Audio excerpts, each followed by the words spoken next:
Assalamualaikum warahmatullahi wabarakatuh. Perkenalkan, kami dari kelompok 7 akan mempresentasikan hasil kerja kelompok kami dengan judul Pengujian Konstitusional dengan anggota Fahrunisa Nurjailani dengan NIM H08120108, Faradiba Sapriyadi dengan NIM H08120121, Milda Batara dengan NIM H08120107, Nur Indah Fauzia Tahir dengan NIM H08120114. Adapun pembahasan yang akan dibahas kali ini yaitu yang pertama pengertian dari pengujian konstitusional, yang kedua fungsi dari uji konstitusional, yang ketiga undang-undang yang diuji oleh MK, dan juga yang keempat adalah akibat jika undang-undang tersebut tidak diuji. Yang pertama yaitu pengertian. Pengujian konstitusional adalah pengujian undang-undang terhadap Undang-Undang Dasar 1945 untuk menjamin bahwa undang-undang yang dibuat oleh pembentuknya tidak bertentangan dengan Undang-Undang Dasar 1945. Hal ini terdapat pada pasal 24 ayat 1 Undang-Undang Dasar 1945 yang berbunyi Mahkamah Konstitusi berwenang mengadili pada tingkat pertama dan terakhir yang putusannya bersifat final untuk menguji undang-undang terhadap undang-undang dasar. Hal ini menunjukkan bahwa Mahkamah Konstitusi memiliki wewenang untuk menguji undang-undang terhadap undang-undang dasar. Dalam rangka pengujian peraturan perundang-undangan di bawah undang-undang, alat pengukur untuk menilai atau dalam menjalankan kegiatan pengujian itu adalah undang-undang dasar, bukan undang-undang. Seperti di Mahkamah Konstitusi, karena itu bisa dikatakan bahwa pengujian legalitas berdasarkan undang-undang, bukan pengujian konstitusionalitas menurut undang-undang dasar, bukan pengujian konstitusionalitas menurut undang-undang.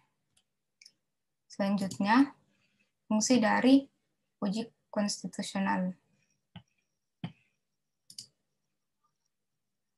yang akan dibawakan oleh Nur Indah.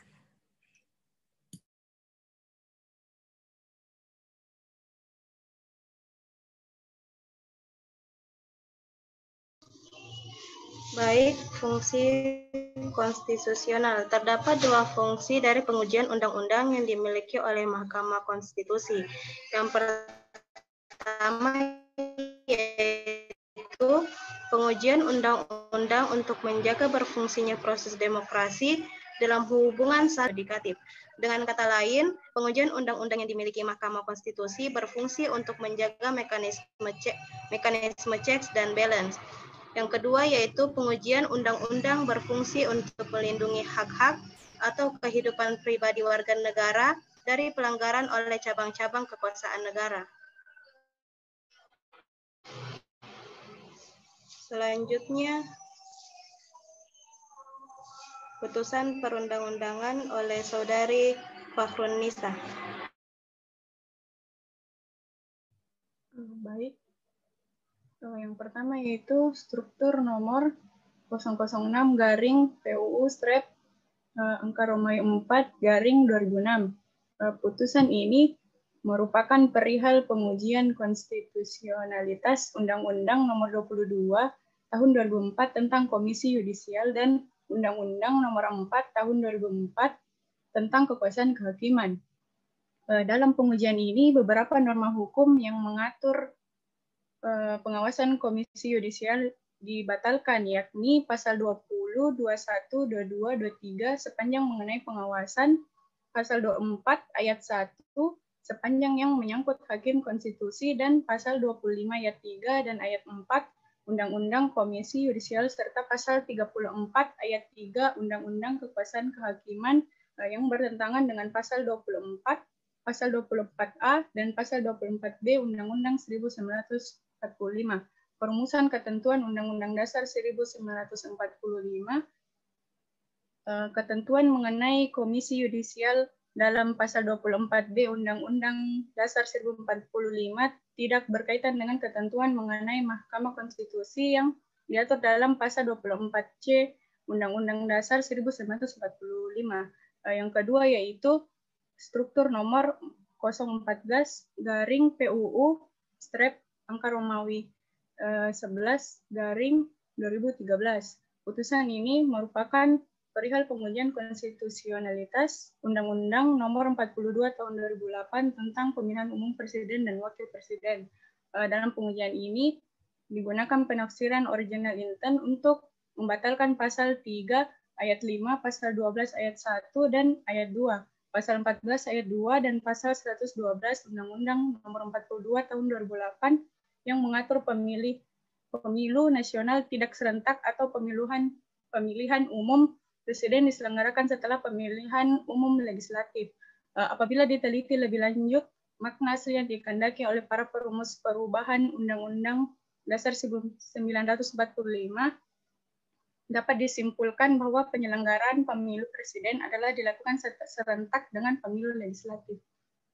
Baik, selanjutnya akibat jika UU tersebut tidak diuji yang akan dijelaskan oleh Saudari Nilda Batara.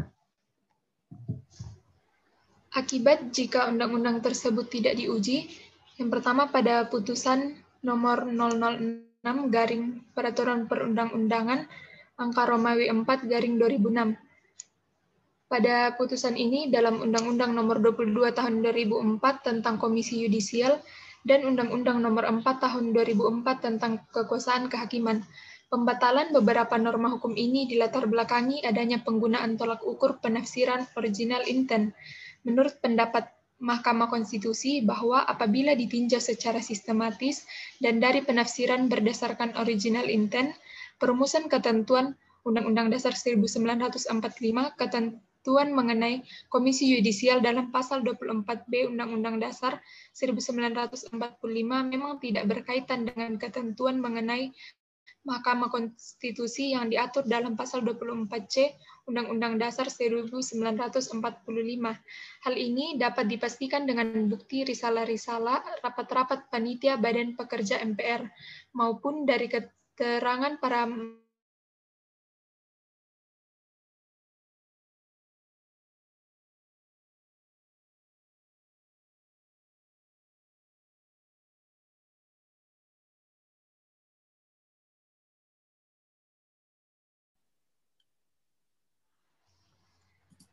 Hal ini dapat dipastikan dengan bukti risalah-risalah rapat-rapat panitia Badan Pekerja MPR maupun dari keterangan para mantan anggota tersebut dalam persidangan bahwa perumusan ketentuan mengenai Komisi Yudisial dalam pasal 24B Undang-Undang 1945 memang tidak pernah dimaksudkan untuk mencakup pengertian hakim konstitusi sebagaimana dimaksud dalam pasal 24C Undang-Undang 1945. Yang kedua yaitu Putusan nomor 014 garis miring Peraturan Perundang-undangan angka Romawi 11 garing 2003 Konstitusi bahwa dalam penyelenggaraan Pilpres tahun 2004 dan tahun 2009 yang dilakukan setelah pemilu legislatif ditemukan fakta politik bahwa untuk mendapatkan dukungan demi keterpilihan sebagai presiden dan dukungan DPR dalam penyelenggaraan pemerintah, jika terpilih, calon presiden terpaksa harus melakukan negosiasi dan tawar-menawar politik terlebih dahulu dengan partai politik yang berakibat sangat mempengaruhi jalannya roda pemerintahan di kemudian hari. Presiden pada faktanya menjadi sangat tergantung pada partai-partai politik yang menurut Mahkamah Konstitusi dapat mereduksi posisi presiden dalam menjalankan kekuasaan pemerintahan menurut sistem pemerintahan presidensial.